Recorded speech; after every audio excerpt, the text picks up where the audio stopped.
नमस्कार दोस्तों, आप सभी का स्वागत है। सामान्य अध्ययन के क्रैश कोर्स के इस सीरीज में आज हम लोग देखेंगे पॉलिटी का पार्ट 2। दोस्तों, आज के इस वीडियो में पॉलिटी से संबंधित 50 महत्वपूर्ण प्रश्न दिए गए हैं। इन 50 क्वेश्चंस के वीडियो को आप शुरू से अंत तक सॉल्व कीजिए और कमेंट करके अपना स्कोर जरूर बताइए। और दोस्तों, यदि यह वीडियो आपको पसंद आए तो इसे लाइक और शेयर भी कीजिए।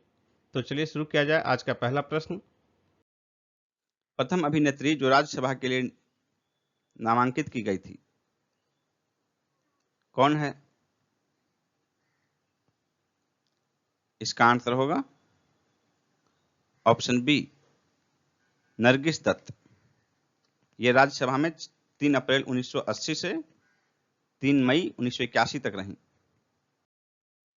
भारतीय संविधान के अंतर्गत निम्नलिखित में से कौन सा अनुच्छेद संसद को राज्य सूची के विषय के संबंध में विधि बनाने की शक्ति प्रदान करता है? इसका आंसर होगा ऑप्शन डी, अनुच्छेद 249। अनुच्छेद 249 के तहत राज्यसभा यदि अपने उपस्थित सदस्यों के 2/3 बहुमत द्वारा राज्य सूची के किसी विषय पर कानून बनाने के लिए प्रस्ताव पारित कर दे तो संसद उस पर कानून बना सकती है। यदि सरकार राज्यसभा में पराजित हो जाए तो क्या होता है? इसका आंसर होगा ऑप्शन डी, कोई प्रभाव नहीं पड़ता।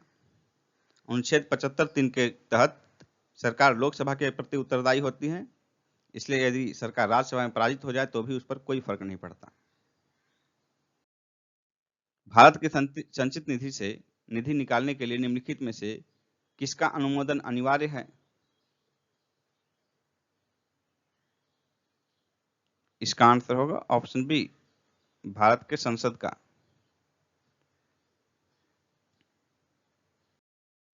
निम्नलिखित में से कौन सा एक भारत की संचित निधि से लिया जाने वाला अनिवार्य व्यय भार नहीं है?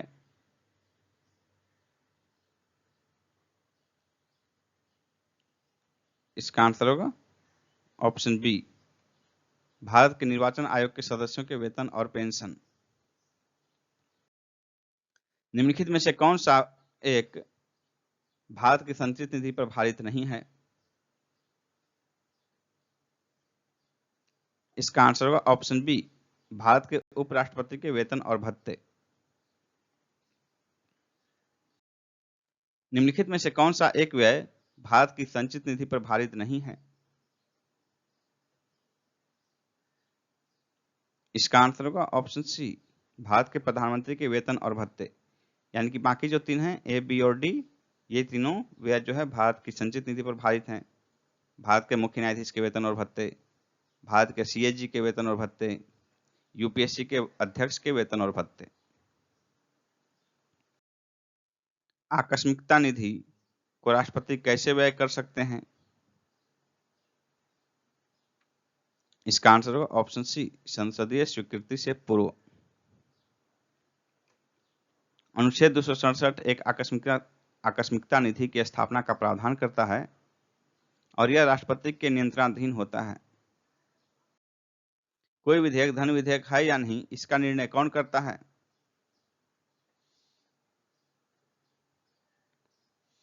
इसका आंसर होगा ऑप्शन बी, लोकसभा अध्यक्ष।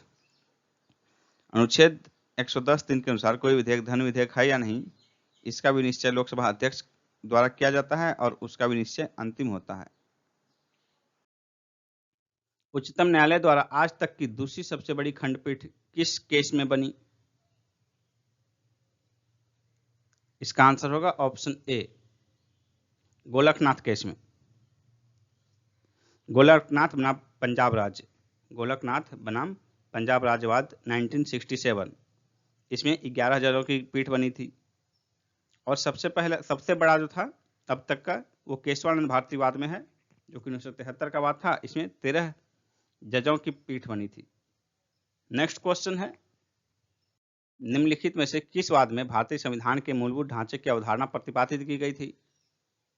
इसका आंसर होगा ऑप्शन डी, केशवानंद भारती वाद। ये 1973 में केशवानंद भारती केस में 13 जजों की अब तक की सबसे बड़ी खंडपीठ बनी थी, जिसमें कि भारतीय संविधान के मूलभूत ढांचे की अवधारणा प्रतिपादित की गई थी। नेक्स्ट क्वेश्चन है, कोई भी संविधान संशोधन कानून भारतीय सर्वोच्च न्यायालय द्वारा असंवैधानिक घोषित किया जा सकता है यदि वह विधि के समक्ष समानता के अधिकार को भाग 3 से हटाकर संविधान में अन्यत्र कहीं रखता है। बी आंसर होगा, क्योंकि भाग 3 का अनुच्छेद 13(2) यह उल्लेख करता है कि राज्य ऐसी कोई विधि नहीं बना सकता जो इस भाग में दिए गए अधिकार को छीनता हो या कम करता हो, और यदि ऐसी कोई विधि बनाई जाती है तो वह शून्य होगी। नेक्स्ट क्वेश्चन है, भारत के सर्वोच्च न्यायालय का परामर्शदात्री अधिकार से प्रयुक्त होता है कि वह सार्वजनिक महत्व के कानूनी तथ्यात्मक मामलों में राष्ट्रपति को परामर्श दे सकता है। नेक्स्ट क्वेश्चन है, लोकसभा में किसी विधेयक पर आम बहस निम्नलिखित में से किस स्तर पर होती है? इसका आंसर होगा ऑप्शन बी, द्वितीय वाचन में। द्वितीय वाचन में ही सभा विधेयक को प्रवर समिति या दोनों सभाओं की संयुक्त समिति को सौंप सकती है। द्वितीय वाचन में ही विधेयक पर खंडशः विचार भी होता है। निम्नलिखित में से कौन सा कथन राज्य सूची के विषय के संबंध में विधि बनाने की संसद की शक्ति के बारे में सही नहीं है? इसका आंसर होगा ऑप्शन डी, राज्य सूची में संबंधित विषय के संबंध में राष्ट्रीय हित में विधि केवल राज्यसभा बना सकती है। ये सही नहीं है, बल्कि राज्य सूची में सम्मिलित विषय पर राष्ट्रीय हित में विधि राज्यसभा द्वारा प्रस्ताव पारित होने के उपरांत संसद बनाती है, न कि केवल राज्यसभा। वह राष्ट्र का प्रतिनिधित्व करता है परंतु राष्ट्र का नेतृत्व नहीं करता है। यह उक्ति निम्न में से किस पर लागू होती है? इसका आंसर हो जाएगा ऑप्शन बी, राष्ट्रपति। नेक्स्ट है, भारत के पूर्व राष्ट्रपतियों में निम्नलिखित में से कौन बिहार के राज्यपाल रह चुके हैं? इसका आंसर होगा option C, doctor Zakir Hussain. Doctor Zakir Hussain 6 जुलाई 1957 से 11 मई 1962 तक बिहार के राज्यपाल रह चुके हैं। नेक्स्ट है, निम्नलिखित में से कौन से राष्ट्रपति सर्वोच्च न्यायालय में उपस्थित हुए थे जब सर्वोच्च न्यायालय राष्ट्रपति के निर्वाचन विवाद की सुनवाई कर रहा था? इसका आंसर होगा ऑप्शन बी, वीवी गिरी। राष्ट्रपति वीवी गिरी राष्ट्रपति निर्वाचन में भ्रष्ट आचरण के आरोप में विवाद की सुनवाई के समय सर्वोच्च न्यायालय में न्यायाधीश MM सिकरी की अध्यक्षता वाली पीठ के सम्मुख उपस्थित हुए थे। नेक्स्ट क्वेश्चन है, राष्ट्रपति भवन को डिजाइन किया गया था एडवर्ड स्टोन द्वारा, ली कोबर्सियर द्वारा, एडविन लुटियंस द्वारा, तरुण दत्त द्वारा? इसका आंसर होगा ऑप्शन सी, एडविन लुटियंस द्वारा। भारत के उपराष्ट्रपति का निर्वाचन एक निर्वाचक गण द्वारा किया जाता है जिसके सदस्य होते हैं। इसका आंसर होगा ऑप्शन बी, संसद के दोनों सदनों के सभी सदस्य। नेक्स्ट है, उपराष्ट्रपति को उसके पद से निम्न में से किसके प्रस्ताव के द्वारा हटाया जा सकता है? इसका आंसर होगा ऑप्शन ए, राज्य परिषद के। नेक्स्ट है, निम्नलिखित में से कौन सा अधिकार भारतीय संविधान के अनुच्छेद 32 के अंतर्गत प्रवर्तित किए जा सकते हैं? इसका आंसर होगा ऑप्शन बी, मौलिक अधिकार। अनुच्छेद 32 में जो है मौलिक अधिकारों के संरक्षण का अधिकार सुप्रीम कोर्ट और हाई कोर्ट को दिया गया है। नेक्स्ट क्वेश्चन है, भारतीय संविधान के अंतर्गत निम्नलिखित में से किसे मूल अधिकारों का संरक्षक माना गया है? संसद को, राष्ट्रपति को, न्यायपालिका को, प्रधानमंत्री को? तो इसका आंसर होगा ऑप्शन सी, न्यायपालिका को, और न्यायपालिका में भी जो है सुप्रीम कोर्ट और हाई कोर्ट। नेक्स्ट है, किस वाद ने संसद को मौलिक अधिकारों में संशोधन का अधिकार दिया? इसका आंसर होगा ऑप्शन ए, केशवानंद भारती वाद। नेक्स्ट है, संपत्ति के मौलिक अधिकार को कब समाप्त किया गया? इसका आंसर होगा ऑप्शन ए, 1978 में संविधान संशोधन 44वें द्वारा। नेक्स्ट क्वेश्चन है, भारतीय संविधान का अनुच्छेद 249 किससे संबंधित है? 249 राज्य सूची के विषयों के संबंध में संसद की विधायी शक्तियों से संबंधित है। डी आंसर होगा। अनुच्छेद 249 के खंड 1 के अंतर्गत पारित प्रस्ताव निम्नलिखित में से किससे अधिक समय के लिए प्रवृत्त नहीं रहेगा? इसका आंसर होगा ऑप्शन डी, 1 वर्ष।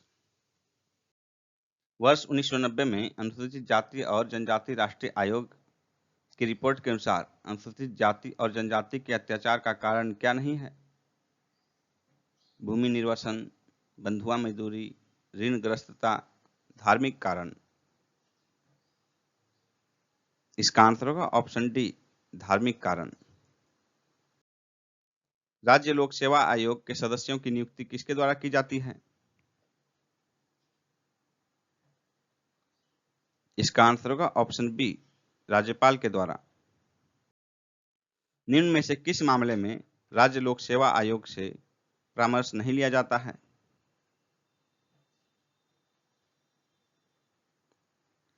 इसका आंसर होगा ऑप्शन डी, सिविल सेवाओं का स्थानांतरण पर। किसी राज्य लोक सेवा आयोग के कार्यों को निम्नलिखित में से किस एक के अनुमोदन से संघ लोक सेवा आयोग को सौंपा जा सकता है? इसका आंसर होगा ऑप्शन डी, भारत के राष्ट्रपति। भारतीय संविधान में अवशिष्ट शक्तियां किसमें सन्निहित है? इसका आंसर होगा ऑप्शन डी, संसद में। आर्टिकल 248 248 के अनुसार अवशिष्ट विधायी शक्तियां संघीय संसद को सौंपी गई है। केंद्र राज्य संबंधों को विशेष रूप से किस प्रसंग में म्यूनिसिपल संबंध कहा गया है?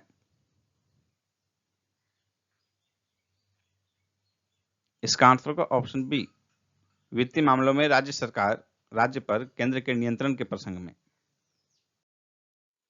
संसद के सूचना अधिकार अधिनियम को भारत के राष्ट्रपति की स्वीकृति कब प्राप्त हुई?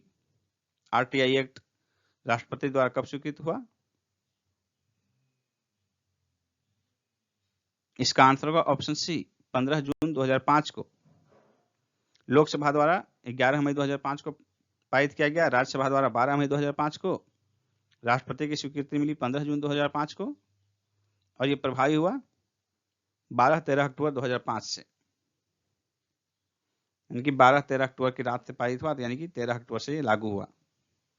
निम्नलिखित में से कौन सा सूचना का अधिकार अधिनियम 2005 से संबंधित है?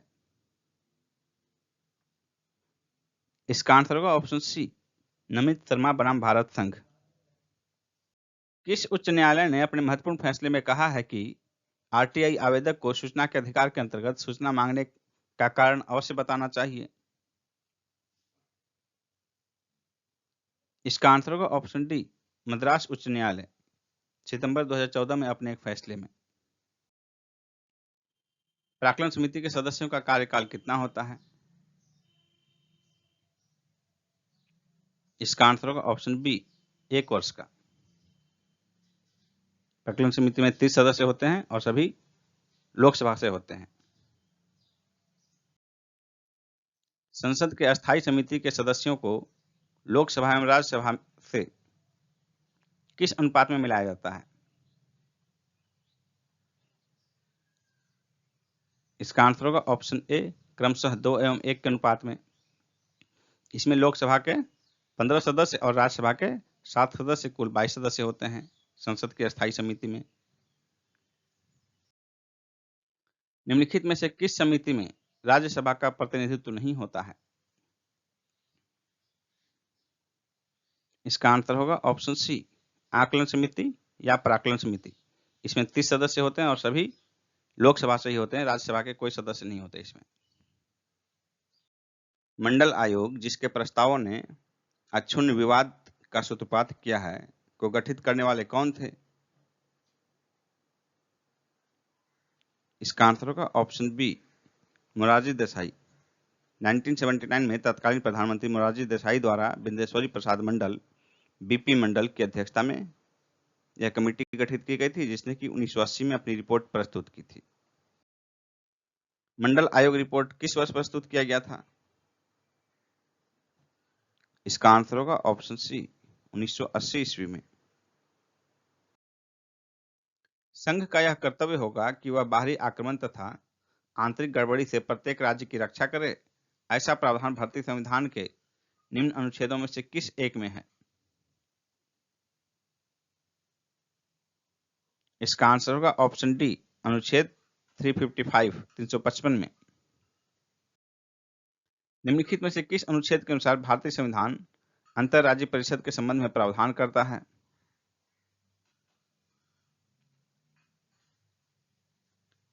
इसका आंसर होगा ऑप्शन बी, अनुच्छेद 263 में। अंतर राज्य परिषदों के निर्माण का स्रोत क्या है? इसका आंसर होगा ऑप्शन ए, संविधान। अंतर राज्य परिषदें जो है ये संवैधानिक हैं। निम्नलिखित में से कौन सा अंतर राज्य परिषद गठन करने के लिए अधिकृत है?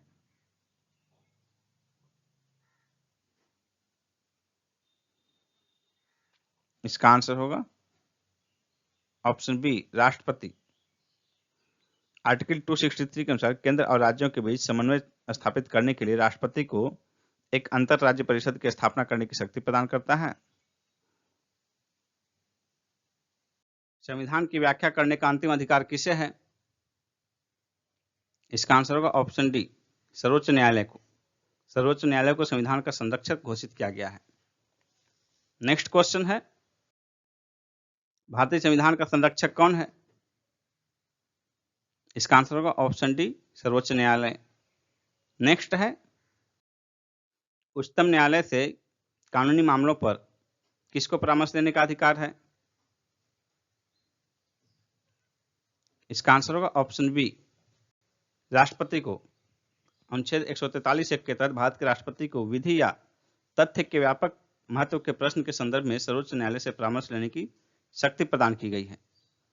नेक्स्ट क्वेश्चन है, विधायी शक्तियों की संघीय सूची में समाविष्ट किसी विषय के संबंध में भारत के सर्वोच्च न्यायालय के अधिकार क्षेत्र को बढ़ाने का अधिकार किसे दिया गया है?